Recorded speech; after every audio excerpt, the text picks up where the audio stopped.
네, 지금 이 베드로전서의 실천 부분을 계속해서 보고 있는데요. 오늘은 이제 6번째 실천이 되겠습니다.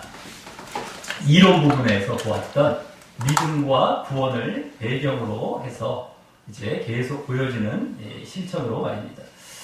우리가 첫 번째부터 네 번째까지 실천 사항으로서는 한마디로 간단히 말씀드려서 거룩과 사랑과 말씀과 교회라고 할 수 있었는데 그것이 나름대로 서로 연관이 되고 있었죠. 그래서 개인의 성장으로부터 교회의 성장에 이르기까지의 쭉 일련의 그러한 연관이 되는 실천사항을 말씀하게 되었고, 그러므로 말미암아 이제 큰 틀에서 일단락을 짓게 되는 그러한 이제 실천사항을 보았다면, 지난주 5번째 실천사항에서는 육체의 정욕을 제어하라라는 실천을 말씀하면서 그동안의 실천을 마무리하면서도 또 앞으로 나올 새로운 실천에 대해서 이제 실천을 시작하는 그런 선언과도 같은 이러한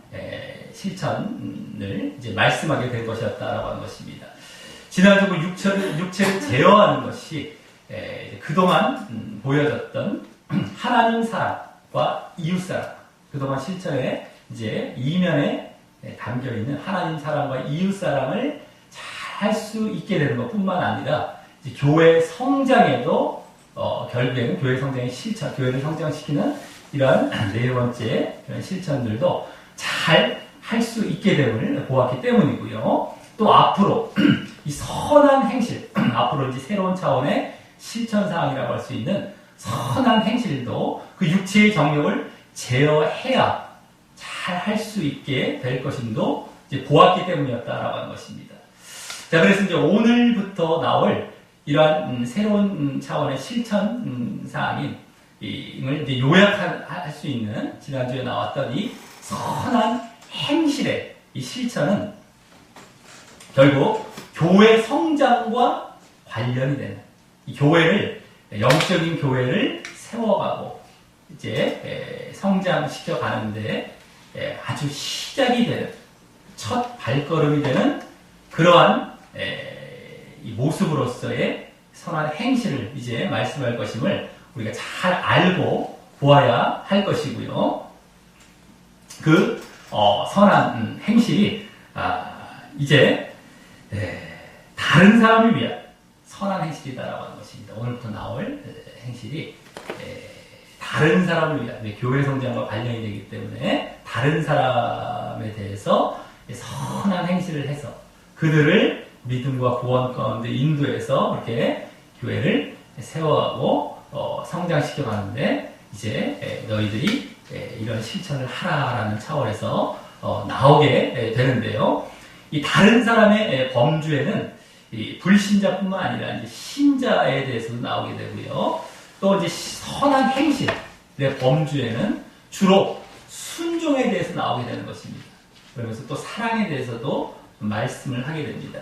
근데 이 순종이란 주제는 맨 처음에 이 베드로전서의 인사말 가운데서도 나왔던 것을 보게 되었고요. 이후에 실천 부분의 첫 번째와 두 번째 실천사, 거룩과 사랑을 말씀할 때도 나온 것을 우리가 보았었다라고 한 것입니다. 근데 그때는 하나님과 말씀에 대한 순종을 통해서 이제 결국에는 자신의 믿음을 보이는, 믿음을 대신하는, 그래서 믿음의 다른 표현이기도 했던 그러한 순종이었다면, 이제 오늘부터 보여지게 될 이 순종의 모습은 다른 사람을 위한 그런 순종이다라고 하는 것입니다. 다른 사람을 위한 그런 순종. 그래서 다른 사람의 믿음과 구원을 위한 그러한 자신의 선한 행실로서의 순종이죠. 그렇기 때문에 이 또한 믿음에서 나오는 순종인 것입니다. 그래서 이 순종도 믿음과 상관이 없는 것이 아니라 믿음과 이어지는 차원에서의 순종인 것이다라고 한 것입니다. 자, 그 가운데 이제 오늘 첫 번째로 말씀될 그 순종은 바로 인간 제도에 순종하라. 한마디로 그 실천을 오늘 처음으로 말씀하게 되는데요. 자, 그럼 이제부터 이 인간 제도에 순종하라라는 실천사항이 교회 성장과 관련하여 어떻게 말씀되는가. 또 이제 새로운 차원의 실천사항에 첫 이제 구체적인 첫 시작으로서의 또 어떻게 말씀을 하고 있는가를 우리가 살펴보면서 교훈도 얻고 우리가 또 그것에 대해서 적용하는 시간을 또 갖도록 하겠습니다. 자, 먼저 오늘 본문의 실천사항을 보여주는 명령형 말은요, 13절입니다. 13절에 인간에 세운 모든 제도를 주를 위하여 순복하라라는 말입니다. 다 명령형 말로서 실천사항을 지금 말씀하고 있음을 보았는데, 오늘은 그 순복하라, 인간에 세운 모든 제도를. 그래서 이걸 더 줄여서 말해서 인간 제도에 순종하라, 순복하라, 순종하라 라는 말로 말할 수 있습니다. 그 외에도 이제 오늘 본문의 명령형 말은 저 16절에 쓰지 말라라는 말이 나옵니다. 근데 그 말은 분사형입니다. 분사형. 그래서 앞서 그 인간 제도에 순종하라는 명령의 이제 보충 내지는 이제 추가적인 명령인 것이고요. 또 16절 이후에 17절에 나오는 또 여러 명령들이 있습니다. 공경하라 뭐 이렇게 쭉 나오는 이제 명령들이 있는데 이 명령들도 그 16절에 딸린 그러한 명령들이라서 또 추가되는 명령이라고 할 수 있습니다. 그래서 오늘 본문은 그 명령형 말로서 이렇게 나누어 보자면 13절부터 15절까지가 한 부분이 될 것이고요. 다음 16절, 17절이 또 다른 한 부분으로 이루어지게 되겠는데요. 그중 이제 먼저 13절부터 15절까지를 보도록 하겠습니다. 먼저 13절 맨 앞에는 그러므로라는 말이 생략이 되어 있습니다. 그래서 지난주 그 선한 행실, 12절에 나왔던 선한 행실이라는 말과 이어지는 명령임을 보이며 나오게 되는데요. 그 명령이 앞서 말씀드렸던 순복하라라는 명령입니다. 근데 이 명령은 이 뒤에도 이제 다음 본문에도 한동안 중복되어 나오면서 오늘부터의 그 명령이 한동안 이 순종, 순복, 순종과 관련된 것임을 처음으로 보여주는 말이 되는데요. 그래서 이제 오늘부터 보여주는 이 선한 행실이자 새로운 차원의 실천사항은 주로 바로 이와 같은 순종과 관련되는 실천사항이랍니다. 순종. 자, 물론 여기서의 순복이란 말은요, 복종과 굴복이란 말이라서 그냥 순종보다 더 나아간 그런 순종을 말하는 것이지만 말입니다. 어쨌든 순종입니다. 순복하다. 더 강도가 강한, 더 복종하고 이런 겁니다. 순종, 순복. 그리고 그중 오늘의 순종은 13절에 아까 나왔던 인간에 세운 모든 제도라는 이제 순종하라는 것인데요. 인간에 세운 모든 제도. 그걸 더 정확히 이제 원어로 번역해서 말하자면 인간의 모든 제도라는 말입니다. 인간의 모든 제도.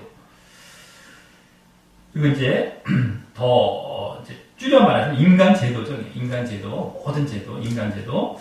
근데 여기 제도라는 말이 원어상 창조, 피조물을 먼저 의미하면서 법령이란 말도 이제 의미도 있는 말입니다. 창조, 피조 이런 겁니다.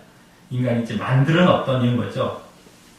그러니까 아까 인간이 세웠다라는 말이 번역된 것도 크게 잘못된 건 아닙니다. 만들었다라는 것으로 이제 나왔기 때문에 제대로 이제 이렇게 번역이 된 것이죠. 그 의미까지 포함하면. 그래서 이 인간의 모든 제도, 인간이 세운 모든 제도라는 말은 더 넓게는 인간이 창조한 모든 피조물이자 법령을 의미하는 것이기 때문에 단순히 어떤 제도의 강조점이 있다기보다는 인간이 만들었다 라는 사실에 더 강조점이 있다고 할 수 있습니다. 인간이 만들었던 점, 제도라는 것보다도.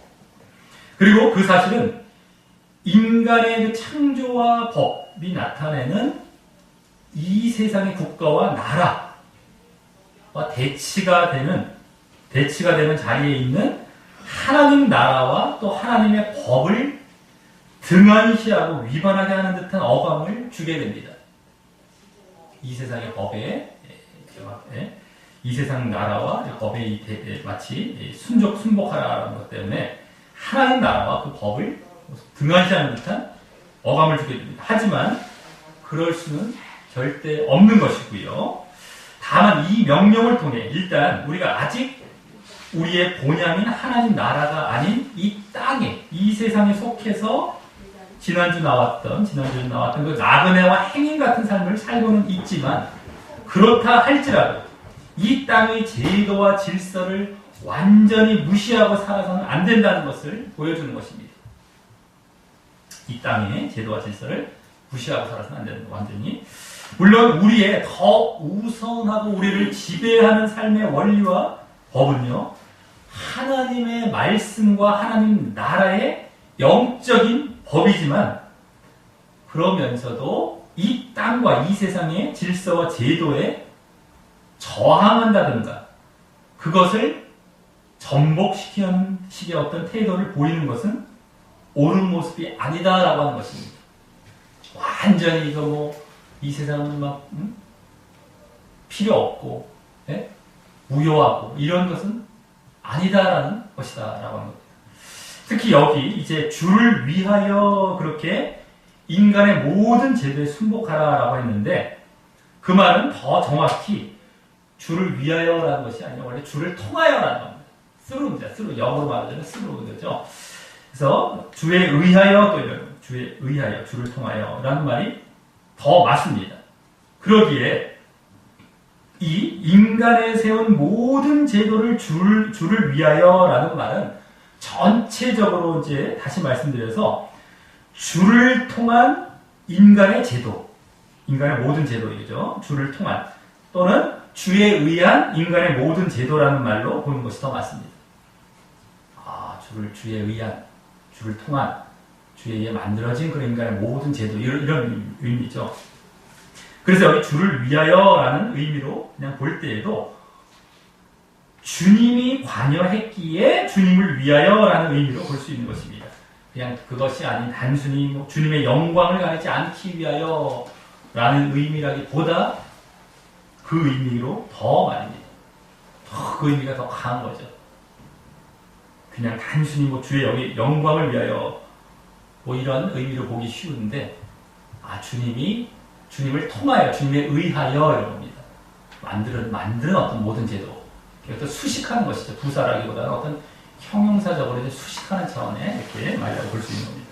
그래서 이 세상의 인간의 모든 제도는 사실 하나님의 섭리와 허락하에 이루어진 것임을 알 수 있기에 그와 같이 더욱 순복해야 하는 것입니다. 하나님의 섭리에 의해서 만들어진 겁니다. 이 세상의 제도가. 그래서 더욱 순복해야 된다는 거예요. 그냥 순복하는 것 정도가 아니에요. 그래서 이러한 사실이 바울 서신 로마서 13장 1, 2절입니다. 1절과 2절에 비슷하게 나오고 있습니다. 13장에. 다음과 같습니다. 눈을 좀 닫아주시기 바라겠고요. 이런 말씀이 나오죠. 각 사람은 위에 있는 권세들에게 굴복하라.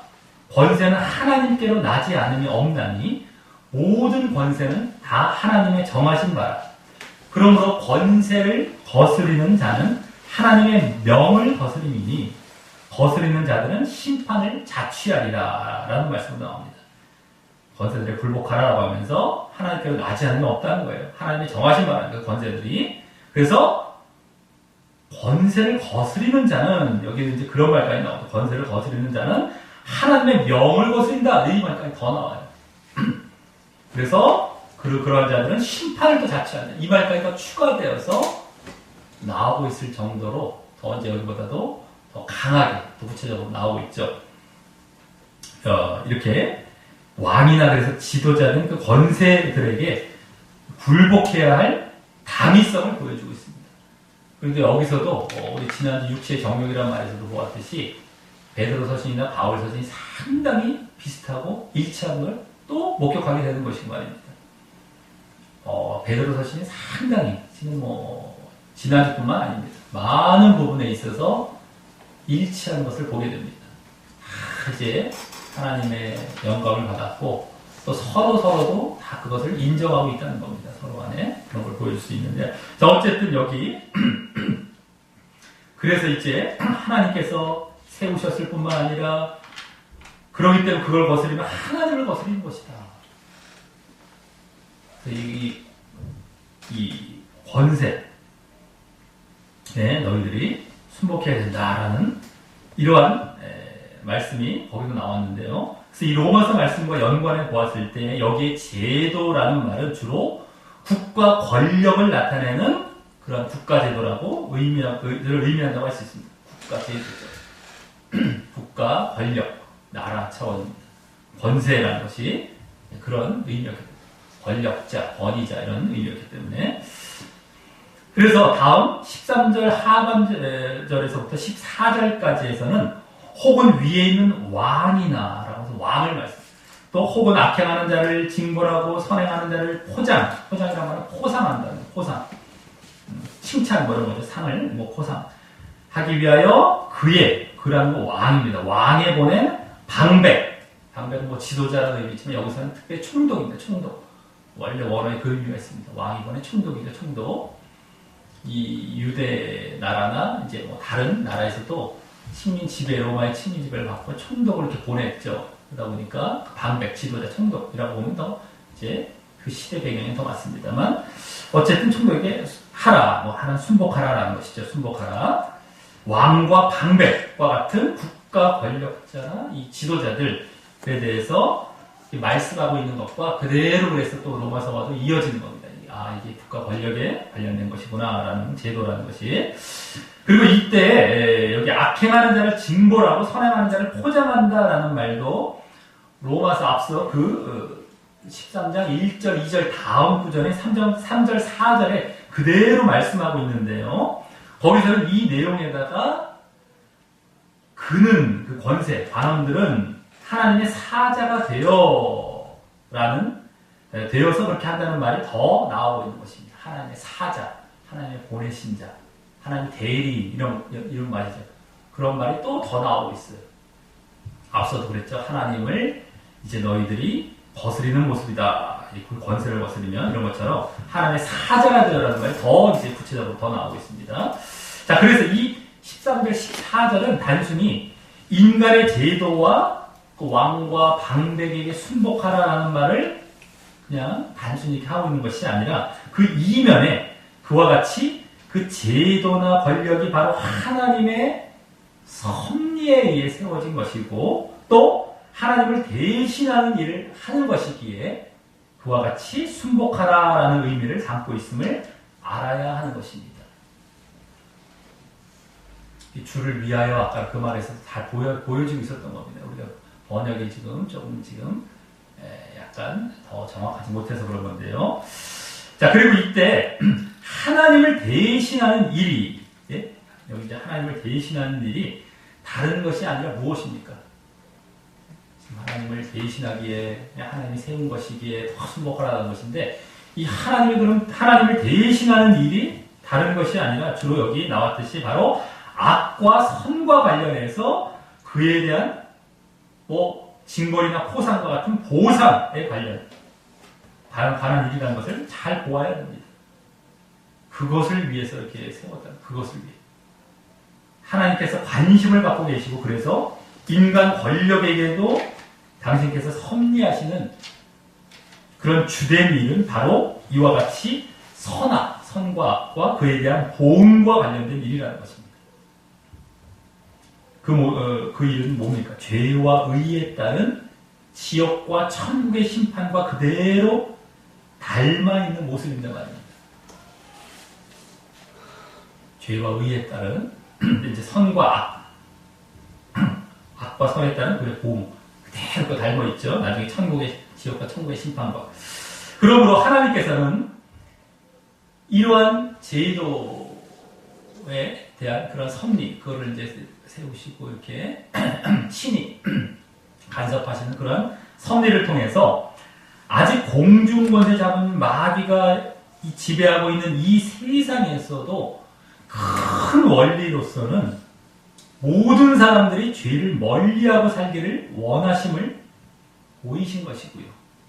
제대로 간섭함으로 뭐 죄에 어쩔 수 없이 짓고 살아라 이런 것이 아니라 죄를 멀리하고 살기를 원하시는 거예요. 다 포상하고 보호하도록 만드셨기 때문에 간섭 설명하셨기 때문에 그래서 그 선이 아직은 이루어지고 있어요. 우리가 지금 이 세상을 보면 악이 관영해 가고 있지만 선이 그래도 아직까지 남아있죠. 그런 것들을 통해서 있으므로 아직 세상을 멸망케 안 하고 존속케 하시는 것임을 알 수 있고요. 물론 이제 그 외부적으로는 또 이렇게 통제가 되지만 내부적으로 썩어가는 것도 못지않죠. 죄할 때 관영에 갔을 때 또 심판이 이루어질 것입니다만 또 그것이 결국 영적으로는 어떤 겁니까? 영적으로 죄사함을 받아야 아까 이제 정말 죄를 멀리하고 너희들 선하게 살아라는 거 섭리하면서도 결국 영적으로 뭡니까? 죄사함을 받아야 구원받아 천국에 들어가게 된다라는 메시지도 세상 누구에게나 전하고 계시는 역할도 하시고 계시는 것입니다. 죄사함을 받아야 구원받아요. 왜 이 땅에서 죄 지으면 감옥 가나? 똑같아요. 죄 지으면 지옥 가는 거고. 죄사함 받지 못하면. 그래서 우리가 죄사함을 받아야 죄에 대한 사면을 받고 그래야 감옥에서 풀려나듯이 천국에 가서 구원받는다. 이런 메시지를 함께 전달하고 계시는 거예요. 계속해서 이런 권력에 간섭하시면서 자, 그러니 사람들은 단순히 이 세상의 법만 잘 지켰다고 그래서 나는 법 없이도 살 사람이다. 죄라고 하면서 죄 없다고 난 죄 없다고 스스로 만족해하며 내가 무슨 벌을 받고 무슨 지옥에 가겠느냐 라고 생각하는 데서 그칠 것이 아니라 그런 경우도 많죠. 나는 뭐 이 정도면 잘 산 건데 왜 이러면서 그렇게 그러한 방식으로 세상이 이루어지도록 허락하신 그런 허락된 더 근본 원리를 발견해야 되는 것이죠. 이 세상의 법들도 왜 꼭 선악에 대해서 그렇게 칭찬과 증거를 할까? 그리고 내 양심에서도 사실은 그게 보여지고 있지만 말이죠. 그런 것들을 이면에서 허락하신 그 근본 원리가 있는 거예요. 이면에 허락된 근본 원리. 그걸 발견하고요. 그것이 하나님에 의한 것임과 함께 그러므로 자신의 진짜 근본 죄를 용서함 받고 그러므로 영원한 형벌을 받는 일이 없도록 해야 함을 발견하는 대로 나아가야 하는 것입니다.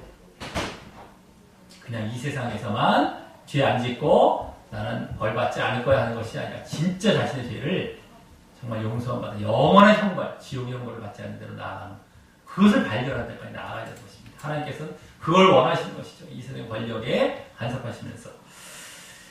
자, 그리고 그걸 발견할 정도가 되면은 이제 그때 분명히 그 사람은 복음을 듣고 예수님을 믿는 자리로 나아가고 있을 것이고 말입니다. 자, 그리고 여기서는 믿는 신자에게 그렇게 순복하라라고 하는 이유를 다음 15절에서 또 직접 여기서 말씀해 줍니다. 그 이유를 순복하라. 믿는 신자에게.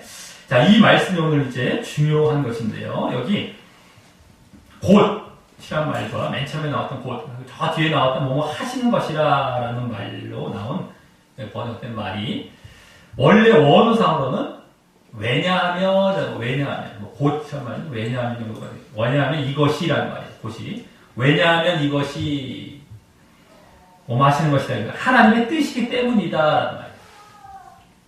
왜냐하면 이것이 하나님의 뜻이기 때문이다라는 말입니다. 정확히 번역하면 원어나 영어에도 다 그렇게 나왔습니다. 여기 번역이 좀 미흡하죠. 약간 좀 아쉽고. 그래서 하나님의 뜻이란 말까지 분명히 포함하여 말입니다. 이건 모든 다 영어 성경 다 나와요. 가스 위에를 해갖고 하나님의 뜻은 다 나와요. 네? 어쨌든 하나님의 뜻이라는 거예요. 하나님의 뜻. 그대로 그 말이 담겨 있습니다. 15절에 원래는요. 자, 그래서 이 15절은 앞서 13절과 14절의 이유를 이 하나님의 뜻이라는 말과 함께 보여주는 그러한 말인데요. 그것은 바로 무엇이라는 겁니까? 하나님의 뜻이 선행으로 어리석은 사람들의 무식한 말을 막으시기 위한 것이라는 것입니다. 선행으로 어리석은 사람들의 무식한 말을 막으시기 위한 것. 여기 어리석은 사람들이란 분별하지 못하고 믿지 않는, 그래서 믿지 않는 불신자를 말하는 것이고요. 어리석은 사람들은 분별도 못하고 믿지도 않아요. 어리석지대로. 또 무식한 말이라는 것은 그들의 무지하고 알지 못함을 말하는데요. 또는 거기서 나오는 말들. 그것은 당시 로마 정부로부터 시작해서 여러 예수님을 믿지 않는 그 불신자들의 오해와 핍박, 신자를 향한 오해와 핍박을 말하는 것입니다. 불신자들의 신자를 향한 아주 박해하는 말들, 오해하고 막 핍박하는 이런 것들이죠. 로마 정부를 비롯해서 불신자는 로마 정부에서 특히 이제 그 박해가 이제 계속 가해졌기 때문에. 자, 그런데 그것을 여기 막으신다라는 말이 의미하듯이 잠잠케 하고 재갈을 물리게 한다라는 것이 바로 신자들의 앞서 그 인간 제도와 권력에 대한 순복과 순종으로 보여진 선행이라는 것입니다. 선행. 앞서 13절, 14절에서는 주님이 섭리하셨고 또 주님을 대신하는 제도와 권력이기에 그와 같이 순복하라라는 의미가 그 이면에 담겨 있었다면, 그렇죠? 주님이 섭리하시고 주님을 대신하는 그런 제도이기 때문에 여기서는 그 이외에도 오늘 말씀의 더 주된 목적으로 그와 같이 핍박자와 불신자들의 무지함과 오해를 막기 위한 이유로 그러한 순복과 순종의 그러한 선행을 보이라는 것을 말씀한 것입니다. 불신자들의 그러한 무식한 말을 막기 위한 그런 이유로서. 그래서 이게 오늘 더 주된 목적이 되는데요. 그래서 14절에 이미 선행이라는 말이 나왔지만 그 말은 결국 하나님이나 14절에서는 그냥 하나님이나 자기 자신을 위한 선행이라는 말이었다면 여기서는 여기에 선행이라는 말은 15절에 그로 말미암아 이제 다른 사람, 특히 핍박하는 불신자를 위한 선행을 말하는 것입니다. 다른 사람을 위한 선행. 불신자를 핍박하는 불신자를 위한 특히. 그리고 이러한 핍박하는 불신자를 위한 선행은 이제 지난주 12절에서 12절을 잘 보시기 바랍니다. 그때도 이와 비슷한 이제 비방하는 이방인을 위한 선한 행실이란 말로 나왔던 모습이 다시 나오는 것이죠. 그죠? 거기서 비방한다는 말도 나왔고요. 이방이라는 말도 나왔어요. 선한 행실이라는 말도 나왔어요. 여기서도 여기도 이제 뭐 무식한 말, 뭐 핍박하는 여기 이제 여기 어리석은 사람, 뭐 불신자죠. 위한 선행 그대로 똑같습니다. 나오되 여기서는 근데 이같이 인간 제도와 권력에 순종하는 국가 제도와 권력에 순종하는 그러한 선행의 모습으로 다시 나온 것입니다. 그 선행이 구체적으로 그죠? 인간 제도와 권력에 순종하는 선행. 그냥 거기서 선한 행실이란 말로만 나왔다면 여기서는 이 순종, 인간 권력에 순종하는 이러한 선행의 모습으로 다시금 그게 나옵니다. 그리고 그때 그들에 대한 선한 행실의 목적은요, 그때 12절에서 그 불신자들, 이방인들에 대한 선한 행실의 목적은 또한 그들이 믿음을 갖고 구원으로 나아가서 영적인 교회를 세워가게 하기 위한 목적 때문이었다면 여기서도 지금 이 선행이란 말까지 하며 그대로 그것과 이어지게 하고 있는 것을 보면, 이어지게 말씀하는 걸 보면 결국 바로 그 목적 때문인 것입니다. 여기서도요. 그들이 믿음과 구원으로 교회를 세워가는 참여하게 하는 그런 거죠. 여기서는 어리석은 사람들의 무식한 말을 막는다라는 말로 나왔지만 그러므로 결국 그들이 믿음을 받아들이고 구원으로 나아감으로써 말입니다. 그게 같은 말입니다. 지난주에는 하나님께 영광을 돌리는 이런 말이 나왔다면 여기는 여기서 마찬가지죠. 말을 막는다. 그것은 이제 결국 믿음을 받아들이고 구원으로 나아가는 그러한 기회가 많아진다는 것이죠. 그러므로 오늘 그 영적인 교회를 세워가기 위한 첫 발걸음과 시작이자 또 새로운 차원의 첫 실천으로서의 선한 행실은 바로 이 국가제도와 권력의 순복과 순종인 것임을 보게 되는 것입니다. 그래서 우리의 국가에 대한 순종은 우습게 여기거나 하찮은 일로 생각하면 안 되는 중요한 선행이 되는 것입니다.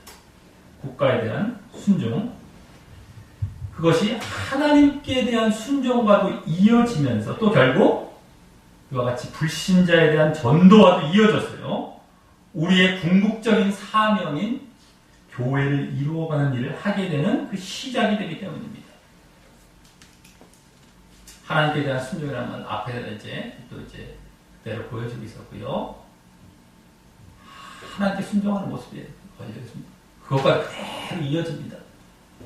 반항하고 거역하고 이런 것들은 어떤 권위자에게 나중에 그것이 이제 하나님께서 반항하고 거역한 대로 또 이어져가지고 그런 것도 마찬가지인데다가 불신자를 전도해서 교회를 이루어가는 이러한 일을 이루는 첫 시작의 모습들이 이 세상 불신자들 가운데 권력자, 이제 국가 권력자들을 순종하는 모습으로 그런 선행으로 시작을 하는 것들이 하나님께 나오고 믿음과 구원을 해서 교회에 참여하게 되는 이런 걸로 시작이 되는 중요한 모습이라는 겁니다.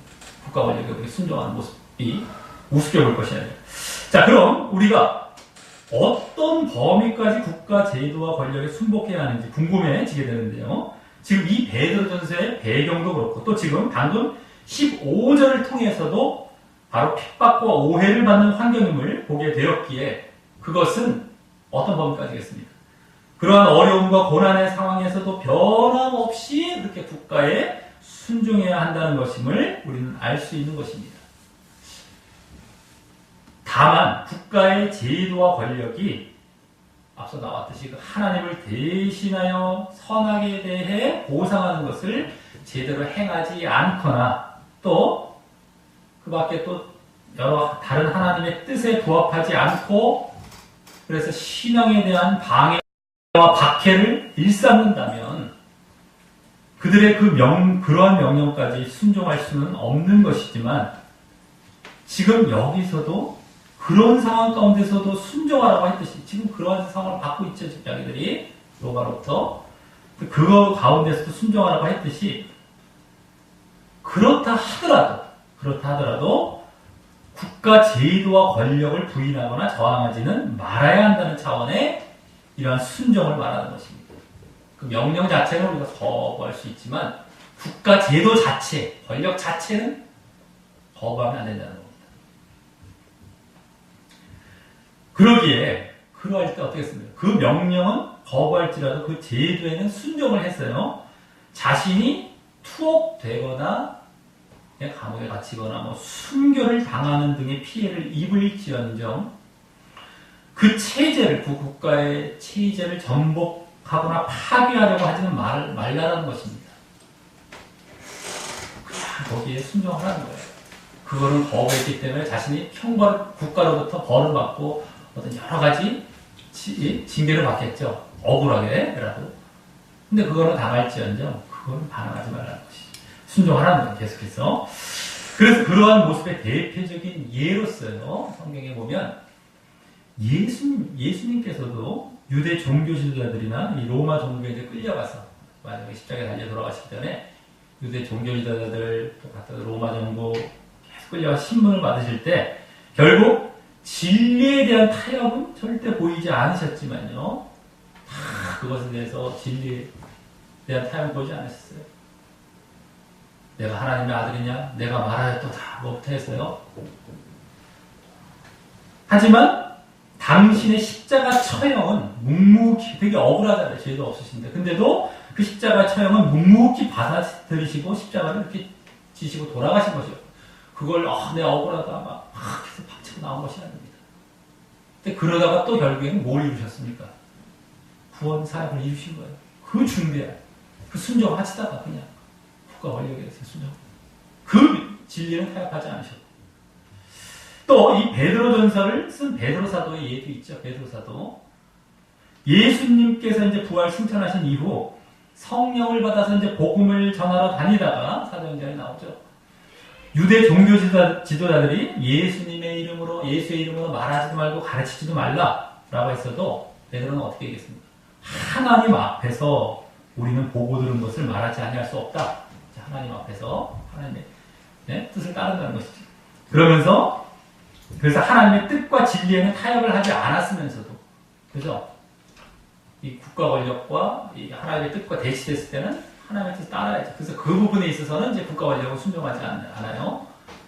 하지만 그러면서도 그들의 체제와 권력에 대해서는 무시하지 않고 그대로 받아들이면서, 그래서 감옥에도 순순히 갇혔었던 모습도 있었고요. 또 그들이 계속 위협했어요. 위협해서 내보낼 때 그걸 그냥 받아들여요. 위협도 받아들이는 그런 권력에 순복하는 모습을 보였던 것이었습니다. 그냥 구약의 인물들 중에서도 바울도 마찬가지였고요. 바울도 나중에 로마까지 소송될 때까지도 그냥 거기에 끌려가면서도, 네. 구약의 인물들 중에서 대표적으로 다니엘을 들 수가 있습니다. 페르시아의 식민 통치를 받으면서 이제 바벨론에 이어서 이제 페르시아가 이제 지배할 때 거기 통치를 받으면서도 받을 때 이제 다리오 왕, 그때 왕의 하나님께 기도하지 말라라는 하나님의 뜻에 위배되는 명령은 순종하지 않았지만, 그럼에도 그로 인해 그도 억울한 거죠. 사자 불에 이제 던져지게 된 것을 저항하거나 항거하지 않고 그냥 그대로 순복하는 모습을 보였던 것입니다. 자, 그리고 그러했을 때 어땠습니까? 다들 예를 이제 그러했을 때 결국 하나님께서 그런 국가의 잘못된 권력 행세를 심판하시고 처리하시는 그런 모습을 보게 되는 것입니다. 하나님께서 그걸 다 처리하세요. 내가 그걸 막 항거하거나 하지 않았어도 하나님께서 그걸 다 처리해 가십니다. 예수님과 초대교회 당시에는 예수님은 결국엔 부활케 하셨죠. 승천 구주가 되게 하신 거 말할 것도 없을 뿐만 아니라 이제 물리적으로 육신적으로 예루살렘 멸망으로 하신 예루살렘 멸망인데 얼마 안 있어서 몇십 년 안 있어서 예루살렘은 완전히 멸망을 이제 받게 됩니다. 그 증거가 되겠고, 또 다니엘 같은 경우는 어떠세요? 다니엘. 하나님께서 이 다니엘이 사자에게 먹히는 것을 막아주셨어요. 그 험한 사자. 온순해지게 만드셨어요. 그 험한 사자. 그런 사자만 거기에 사자굴에 이제 잡아 넣는 그 상태였는데, 다니엘 앞에서 온순해진 역사를 하시는, 못 잡아먹게 만들고요. 그러면서 결국 다니엘이 그렇게 되도록 음모했던 자들 있죠. 음모자들을 오히려 왕에 의해서 오히려 사자굴에 던져지게 만들고 들어가면서 확 잡아먹히는, 다 심판하시지 않습니다. 그래서 그러한 증거를 보여주실 겁니다. 오히려 하나님께 다 처리해 가십니다.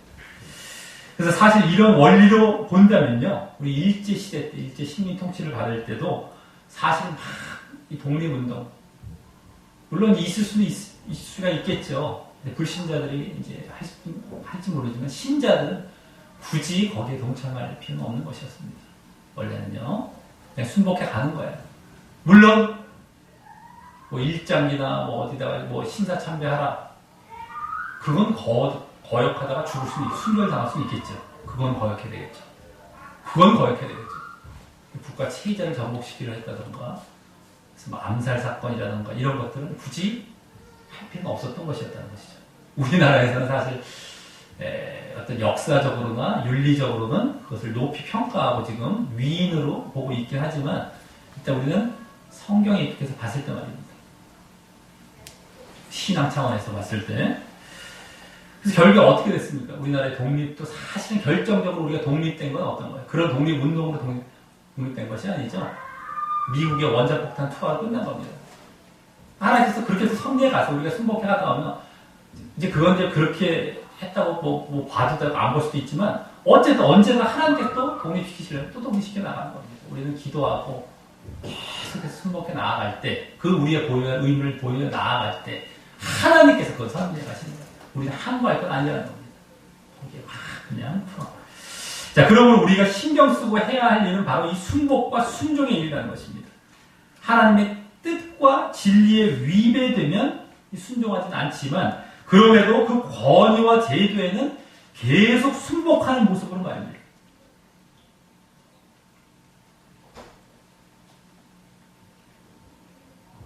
그것이 이제 오늘 보면은요, 자신의 신앙뿐만 아니라 전도와 교회 성장에도 직결되기 때문입니다. 자신의 신앙, 순종, 다 영적인 차원입니다. 그리고 전도에서 교회를 이루어가는 일, 이 다 영적인 차원. 이게 중요하다는 거예요. 우리가 지금 뭐 체제 전복하고 이런 것이 중요한 게 아니라, 네? 더 중요한 거예요. 권력 대항하고 이런 거. 그건 영적인 일이다. 너희들 믿음뿐만 아니라 또 결국 그렇게 해서 이룰 교회들을 이루어가는데 이게 더 중요한 거예요. 근데 우리가 육신적으로 세상적으로 보면은 우리나라 그 위인들부터 해서 아까 독립 같은 경우도 마찬가지로 운동하는 것도 그분들은 그렇다고 잘못됐다고 막 무시하는 건 아닐지라도 또 기독교인들이 뭐 주체가 돼갖고 어떤 그 당시에는 이제 어떤 단체를 이룰 수 있는 것이 이제 기독교인들이 주로 되었기 때문에 주도해서 뭐 3.1운동도 뭐 펼쳐나 물론 3.1운동 같은 경우도 평화롭게 할 수 있을지 모르겠죠. 근데 이제 이걸 갖다가 막 대항해서 막 투쟁하고 저항하고 이런 것은 신자로서 바람직한 모습이 아니라는 거예요. 사실은.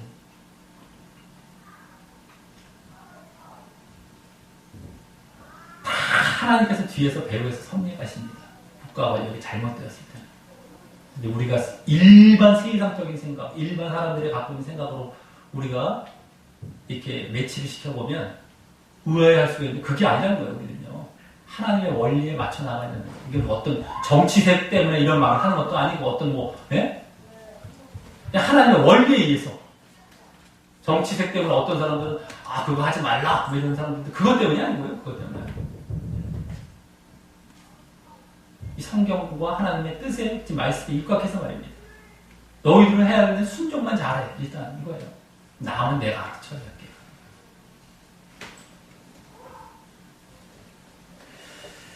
자, 다음에 이제 나머지 16절, 17절에서는 지금까지의 그 인간 제도에 순복하라라는 실천사항을 보충하는 실천사항을 이제 분사형, 명령형 말로 이제 말씀을 하게 됩니다. 16, 17절에서. 먼저 뭐라고 해요? 자유하나 그 자유를 악을 가리는 데 쓰지 말고 오직 하나님의 종과 같이 하라라고 하는데 이 말은 자유가 성경에서는 거의 율법에 대한 자유를 말하기 때문에 여기서도요.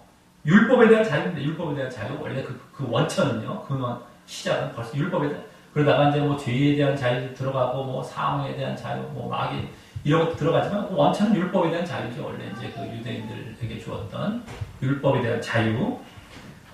그래서 이 말은요. 전체적으로 볼 때 너희들의 그 율법에 대한 자유는 그 자유로 그랬죠. 방종하며 죄짓고 악을 행하면서 그 죄와 악을 여기 뭐 가리운다는 것처럼 변명하고 핑계로 덮으려고 그런 주어진 자유가 아니라 덮으라고 막 주어진 그런 자유가 아니라 막 죄진 다음에 그래도 막 덮어 그냥 그런 것이 아니라 이제는 스스로 의를 찾아 죄가 아닌 의를 찾아 의에게 종이 되고 또 여기 나왔듯이 하나님의 종이 되게 하기 위한 자유였다는 것을 알고 그와 같이 하라라는 말인 것입니다. 네? 여기 이거 절대 이 말이 그 자유로 악을 가리우는데 쓸 수도 있음을 조금 더 허용하고 있는 말은 아니고 말입니다.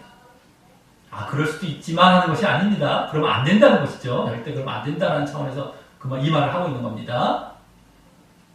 당연히 이와 같이 하나님의 종이 되어야만, 종처럼 되어야만 그것이 진정한 믿음이고 구원받게 됨을 여기 함축하며 말입니다. 당연한 겁니다. 여기 지금 뭐 이럴 수도 있고 저럴 수가 있는데 이걸 택해라는 것이 아닙니다. 너희 이렇게 안 하면 구원 못 받는 거예요. 믿음도 없는 것이고요. 자꾸 지금도 그러고 있죠. 이 로마서 6장에도 잘 나오잖아요. 자꾸 자유 하면서 그냥 죄 지어도 그냥 예수님께서 다 무슨 뭐 죄사함 해주실 거야 라는 식으로 죄 지어도 된다. 다 지옥 갑니다. 무조건 지옥 갑니다. 말씀을 제대로 몰랐기 때문에고 너희들이 믿음 안에 있지도 않았기 때문이에요. 너희들이 죄사함 받았다는 그 믿음조차도 없는 거예요. 죄에 대한 관념조차도 없는 사람들이에요. 죄가 어떤 것이었고 네? 그걸 위해 돌아가셨던 사실이라는 거. 뭐 그것도 전혀 없는 사람들. 이론적으로 알고 이론적으로 그것을 행하고 자기 멋대로 말씀을 보면서 자기 멋대로 생활하다가 다 지옥 가는 겁니다. 아주 분명히 말씀드립니다.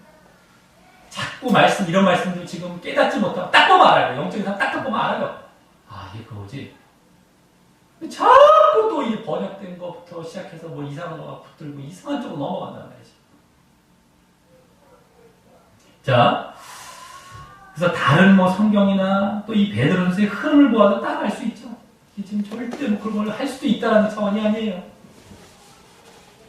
행여나 그렇다 할지라도 이제 돌이키고 절대 그러면 안 된다는 얘기죠. 자, 그리고 이 말에서 자유라는 말에 내포되어 있는 그 율법이라는 말을 통해서요. 율법에 대한 자유 모임에서 율법이 여기 내포되어 있어요.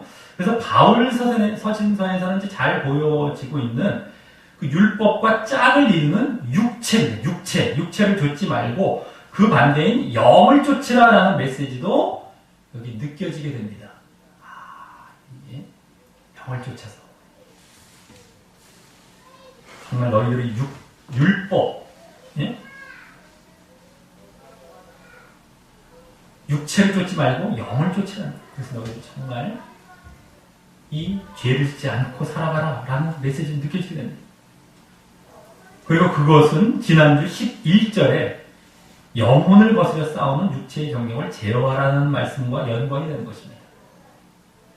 그래서 여기 이제 16절에서는 사실 하나님의 종으로서 악이 아닌 선을 행하기를 독려하여서 앞서의 그 국가에 순종하는 그 선행을 잘할 것을 나타내기 위한 말이면서도 하나님 같이 또 이 자유라는 말을 함께함으로 인해서 지난주 그 선한 행실의 기초와도 같았던 육체를 제어하라라는 이 실천 또한 그 이면에 다시금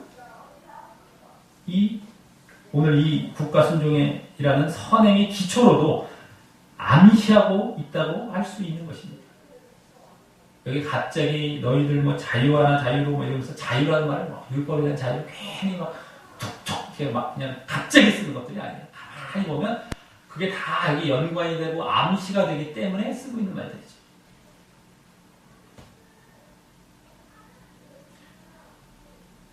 그래서 여기서도 육체를 제어하라. 그것이 지난주도 선한 행실의 기초로 말씀드렸다고 하면 이 선한 행실의 구체적인 모습인 국가에 순종하는 그 선행의 기초로도 또 말씀되고 있는 암시되고 있다라고 하는 것입니다. 이것이. 자, 그래서 잘 봐야 돼요. 자, 다음 그에 이어서 17절에서는 이번엔 선행보다는 순종 쪽에 더 강조를 두었어요. 자, 그냥 선행이 아니라 순종의 선행인데 그 순종 쪽에 더 강조를 두어서 그 또한 더 구체적이고 직접적으로 이제 4가지 명령을 말씀하는데 전체가 이 4가지는 동심원 구조로 말씀되고 있다고 할 수 있어요. 동심원은 이제 두 개의 원입니다. 크게. 그래서 바깥원, 안의 원이라고 할 수 있는데 바깥원은 첫 번째와 4번째죠. 그리고 두 번째와 세 번째가 가운데. 이런 식으로 이렇게 대칭식, 동심원들이 같이 짝을 이루는. 자, 그래서 첫 번째 이 무사람을 공경하라와 저 4번째 왕을 공경하라라는 말은 공경하라, 아니면 존경하라는 말입니다. 더 말은 존경하라, 공경하라. 이 말을 반복하면서 원어로도 똑같아요. 그냥 똑같은 그 말을 반복하면서 바깥쪽 원을 그리면서 서로 상관이 되는데 여기 무사람은 어떤 사람을 얘기합니까? 불신자를 포함한 모든 사람을 의미하고요. 다른 말로서는 이웃이라고 할 수 있어요. 이웃, 그죠? 형제가 아닌 이웃, 그죠? 다른 사람 할 때 이제 이웃, 모든 사람 이웃이라고 할 수 있고요. 그 무사람의 왕, 여기 이제 4번째로 말씀드린 왕도 되어 있음을 또 이제 볼 수 있는 것이죠. 그래서 이는 모든 사람을 존경해야 하는데 하물며 국가 권력인 왕은 더욱 존경해야 하지 않겠느냐라는 메시지를 담아서 앞서의 국가 제도와 권력에 대한 순종을 더 강조하고 공고히 하기 위한 말씀이라고 볼 수 있는 것입니다. 이게 지금 무사람을 공경하라, 너희들 지금 이웃을 사랑하라 것처럼 하는데 왕은 하물며 존경하라.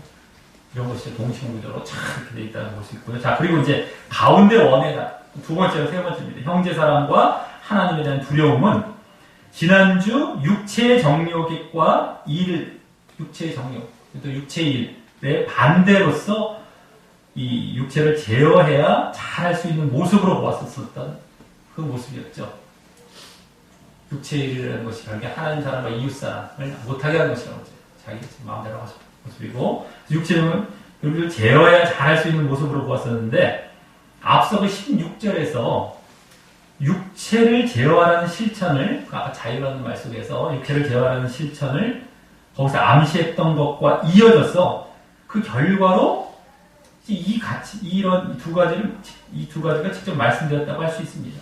근데 지난주 형제뿐만 아니라 이웃사람임을 보았기에, 그렇죠?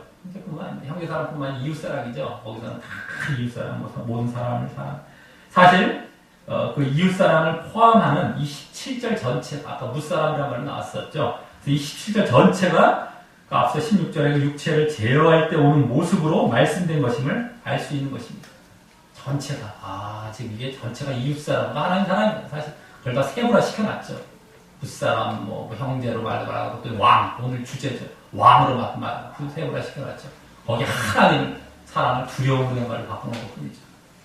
육체의 제어가 그대로 이어지는 겁니다. 그래서 이것이 지금 제대로 전체 성경을 같이 이렇게 보다 보면 더 깊은 의미를 알 수 있는 거죠. 이게 이렇게 되겠구나. 자유라는 말뿐만 아니라 갑자기 형제사람 나오죠. 하나님 나오죠. 이런 것들 그렇게 이어지는 것을 우리가 발견해가는 겁니다. 네? 자, 그러면서 여기 이제 형제에 대해서는 앞서 이웃이 이제 공경이란 말로 했다면 여기서는 그거보다 더한 표현인 사랑이란 말로 말씀하고 있음을 보게 되고요. 그죠? 이웃도 사랑하는데 그건 이제 존경하는 정도 차원이라면 이제 형제는 더 사랑해요. 그걸 또 보게 되고, 또 하나님께 대해서는 여기 두려움과 경외라는 말로 말씀하는 걸로 하나님 사랑인데, 그 두려움, 경외, 이게 다 하나님 사랑하는 겁니다. 하나님 뜻을 순종하려고 하고 두려워하고 하나님 의식하고 이게 다 하나님 사랑이에요. 우리가 하나님을 사랑한다라고 하면서 하나님의 뜻을 안 쫓아. 그건 하나님 사랑이 아닌 거예요. 하나님 사랑의 대표적인 모습, 그 뜻을 쫓는 거. 이게 이제 두려움, 경외라고 말씀되는 것이죠. 어쨌든 오늘 그와 같이 결국 오늘 이웃 공경과 사랑에 기반한 국가 권력에 대한 순종이, 그게 다 지금 여기 나온 것이죠. 이웃사랑과 형제사랑에 기반한 거예요. 그 기반한 국가 권력에 대한 순종이 또 결국 앞서 보았듯이 하나님의 섭리와 하나님의 뜻을 인정하고 따르며 순종하는 모습임을 함께 보이고 있다고 할 수 있는 것입니다. 앞서 첫 부분에 나왔죠. 하나님의 섭리를 인정하는 거예요. 하나님의 뜻에 의해서 이렇게 이루어진 것임을 내가 인정합니다. 하나님을 두려워하라는 거예요. 하나님을 두려워하라. 그래서 직접 보여지는 것이 더 아까 주를 위하여 라는 차원에서 보여졌다는 말입니다. 자, 이로써 지난주 말씀된 그 선한 행실이라는 새로운 차원의 첫 실천이자 영적인 교회를 세워가기 위한 구체적인 첫 발걸음과 시작으로서의 실천사항은 바로 국가 제도와 권력의 순복과 순종임을 보게 되었습니다. 선한 행실, 이제 구체적인 처음 모습, 교회를 세워가는 것들도 구체적인 어떤 그러한 첫 발걸음과 시작이 되는 거죠. 물론 교회를 세워가는 모습은 이제 이후에도 계속해서 나올 것들이 다 첫 발걸음의 모습이죠. 어쨌든 그 여기 첫 실천의 선한 행실의 실천은 국가제도입니다. 국가제도, 순복과 순종입니다. 그것이 먼저는 자신의 하나님께 대한 순종과 이어져서 자신의 믿음을 증거하는 모습이 되고요. 믿음, 자신의 다음 불신자에 대한 전도로 영적인 교회를 세워가고 성장시키는 모습도 되기 때문이었습니다. 불신자에 대한. 그래서 그 국가제도와 권력이 때로 하나님의 뜻과 진리에 위배되는 요구를 할지라도 그것은, 그 요구는 불순종할지라도 그 제도와 권력에는 계속 순복해야 함도 알았습니다. 자신의 믿음과 교회를 세워가는 일에 다 직결되어 있기 때문입니다. 그리고 오늘 그 국가에 대한 순종이라는 이 선행도 지난주 선한 행실의 기초로 말씀된 육체의 제어가 필요함을 다시 암시하고 있었고요. 오늘 말씀 가운데. 또 지난주 그 육체의 제어를 통하여 보이게 됨을 알았던 하나님 사랑과 이웃 사랑의 모습이 오늘은 직접 말씀되며 그 국가에 대한 순종이라는 선행이 이웃 사랑에 기반할 뿐만 아니라 지난주도 그걸 말씀드렸었죠. 여기 더 직접 이제 알게 되는 겁니다. 이게 막 중구난방식으로 막 지금 쓰고 있는 말들이 아니에요. 다 의미가 있고 이유가 있어서 쓰는 말들입니다. 그걸 발견 못하기 때문에 자꾸 그걸 갖고 이제 다른 것 쪽으로 막 나가고 잘라보기 급급하게 되는 것이 다 연관이 되죠. 이유가 있어요. 쓰는 말들이 뭐 육체적으로 왜 갑자기 나왔으며 이게 왜 갑자기 이런 말들이 나오고 우리가 그냥 찾아가고 발견해가고 더 깊은 의미를 알아가는 것이죠. 지금 이걸 모르면 액면적으로 못 깨닫습니다. 도덕적으로 치우치기 쉽죠. 하나님의 뜻을 우리는 발견해가는 거예요. 하나님께서 왜 지금 이걸 두고 어떻게 지금 하라고 하시는 건가 이런 걸 더 영적으로 알아가야 되는데 그러자면 도덕적으로 그냥 자기 잘하고 있다 하면 착각하기 쉽다는 겁니다.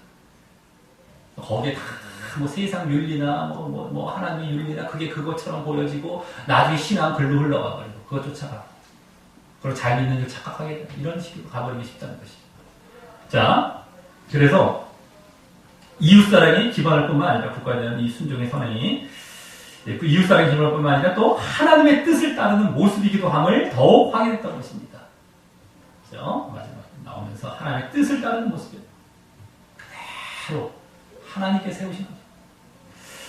자, 내가 혹 자신의 죄성 때문이나 불순종하려는 이런 죄성들이 사람들이 있습니다. 반항하고 이런 것들 타락한 이후로부터 때문이나 아니면 이 세상이 또 영향을 받아서 이 불순종과 반항과 저항의 모습에 익숙하여 이 모습이 익숙해서 툭하면 국가제도와 권력에 대항하고 저항하려고 했던 모습은 없었는지요. 그리고 그것이 내 권리를 행사하는 별거 아닌 일처럼 당연시하며 지내오지는 않았는지. 하지만 그것은 나의 하나님께 대한 순종에 영향을 주면서 나의 믿음까지 영향을 받게 하는 악한 일이 되는 것이었고요. 오늘 악과 선이라는 말이 많이 나왔죠. 그게 악한 일이 되는 겁니다. 또 국가 지도자를 비롯한 불신자에게도 악행을 보이는 모습이 되어서 그들에 대한 전도를 막고 영적인 교회를 세워나가는 사명에 어긋나는 또한 악한 모습이 되는 것임을 오늘 보게 된 것이었습니다. 악행, 좀 관련이 되는 거예요. 악한 것은. 권리, 순복하는 것. 권위자를 순복하는 것. 순종이 그렇게 중요한 겁니다. 하나님께 대한 순종을 당연한 데다가 국가 권력에서 막 순종하는 거예요. 자꾸 우리가 반항하고 막 대적하고 이런 거 있잖아요. 그런 사람 천국 가면 어떡할까요? 그 성향을 가지면 천국 가면서 대적이 일으켜요. 타락합니다. 으쌰으쌰 해서 막 타락해요. 우리는 지금 그게 너무 익숙하잖아요. 지금 막 나라에서 막 들고 일어나는 한번. 특히 우리나라는 그게 되게 심한 나라 중에 하나잖아요. 전 세계에서. 툭 하면 뭐하고 그냥 막 뭐 하자 해서 저항하고 말이죠. 예? 물론 잘못된 거를 평화적으로 요구할 수는 있겠죠. 나름대로 이제 평화적으로 요구하고 순복하면서요. 그러니까 아까 거역하는 부분도 있듯이 하는 것일 수 있겠죠. 그걸 막 그냥 국가 체제를 전복하던가, 예? 그렇게 해서 나가면 안 되는 겁니다. 이제 우리나라 같은 경우는 옛날에 비해서 많이 정말 그런 부분에서도 평화적이 되었고요. 어쨌든 우리는 순복하는 그런 모습으로 나아가는 그것이 이제 악한 모습에서 벗어난 겁니다. 자, 그리고 그 이면에는 우리 신앙의 핵심적인 실천 모습인 하나님 사랑과 이웃 사랑의 모습에서 벗어나게 하는 그런 육체의 정욕이 자리 잡고 있어서요. 이웃도 사랑하지 않고 하나님도 사랑하거나 경외하지 않기 때문임도 오늘 볼 수 있었기 때문에 더욱이 그와 같은 악한 모습이 되는 것이었습니다. 자꾸 이제 거역하는 것은 비록 지금 많은 사람들의 상식이나 행동 양식에는 벗어나 보일지 모르지만 우리는 말씀의 가르침을 따라야 하는 것입니다. 그래서 우리가 늘 우리가 순종하는 것을 늘 우리가 몸에 배게 만들어야 됩니다. 어디든 간에. 그럼 내가 알아서 한다는 거예요. 북한 같은 경우는 어떻게 하겠습니까? 그래도 그 안에서 하나님께서 알아서 하시는 겁니다. 너희들은 순종하라는 거예요. 근데 솔직히 말해서 북한이 중국도 그러겠지 모르겠지만 그 신자들의 순도는 더 높다고 하잖아요. 핍박받으면서 지하교회에서 몰래 한다. 그 신앙이 진짜. 그러니까 우리는 뭐 1000만이 되는데 거기는 뭐 몇십만이 되더라. 근데 거기서 순도를 따져서 구원받은 사람을 굳이 한번 영적으로 보자는 거죠. 하나님께서. 그럼 북한이 더 많을 수도 있습니다. 남아보다. 이거 어떻게 하겠습니까? 만약에 그렇다면요. 뭐 정확히 알 수는 없는 것이지만 영적인 차원에서 나중에 이 세월은 다 지나가는 북한도 통일될지 우리나라가 멸망은 뭐 말 안 할지라도 통일될지 어떻게 흘러갈지 모르지만 나중에 이루어질 그 나라가 하나님 나라입니다. 우리 나라가 아니에요. 그때 영적으로 구원받는 그 수는 북한이고 남한이고 지금 그게 중요한 게 우리는 육신적인 눈을 보기 때문에 그렇죠. 지금 북한이 더 많은 상태일 수도 있어요. 순도로는. 이 남한이 엄청나게 타락하지 않습니까? 지금 물질 문명이나 여러 가지 때문에.